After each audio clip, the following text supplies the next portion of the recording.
After Solomon died, when his son came on, the kingdom of Israel was torn. There was another man who took about 10 tribes, brought them under his control. And now the nation got divided into two. You had what was called Israel, and you had what was called Judah. Why? You need to know these things, saints. God promised Abraham, I'll give a nation. He tells Jacob, there'll be a nation born out of you. But whatever promise God gives, it comes with a condition. God hasn't chosen us because of favoritism. It is because of His word, His promises. If we handle carelessly what He has given us, He can grab it out of our hands. So you don't boast to say, I know the prophet, I know the message. Don't think you go in the rapture simply because you know the name of a prophet. No, sir, it has never happened. There has to be the fear of God in our hearts. We have to watch His word. We have to walk in what the prophet told us to do. Yes, sir. You don't just boast and say, tulimwimbira, tuliwaka pumpe. Oh, you think God is your grandfather? You do wrong, He parts company with you. You remember the young prophet, the story of a young prophet? God told him, go prophesy this and that.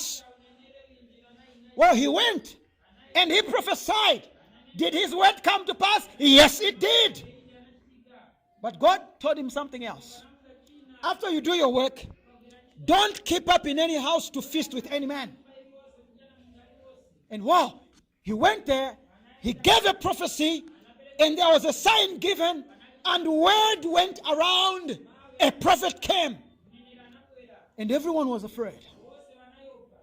As was on his way back, an old prophet met him. An old prophet met him. Everyone say old prophet. Well, if he's an old prophet, well, obviously he was in his prophetic ministry for such a long time. And this old prophet said, hey,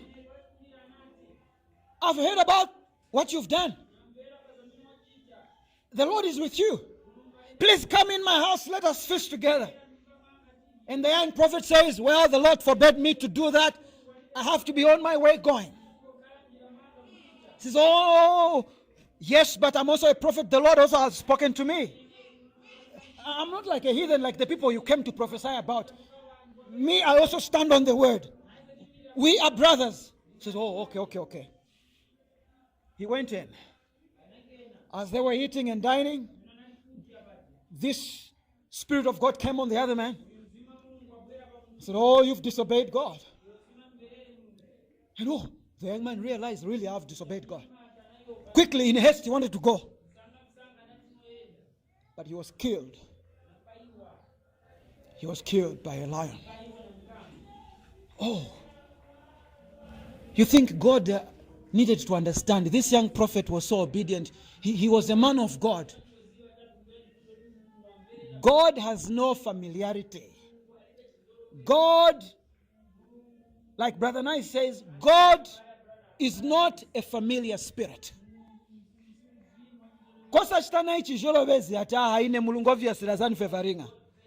He has exalted His word above His own name. His eyes are on His word, brother. So don't you think, oh, I walked with a prophet. Oh, I ate with him. I hunted with him. You think I have to believe you because you hunted with a prophet? No, sir. God is not a familiar spirit. He killed that prophet who had God's word in his ear. But one single act of disobedience, God tore him apart by a lion. Be still and know that He is God. And we have to fear Him. Don't you think, oh, by walking with a spoken word book, then God's favor is with me. If that is what you believe, you are not different from a Jehovah's Witness who walks around the streets with a Watchtower magazine. Oh my. God says, I'll rend it. And he did exactly that.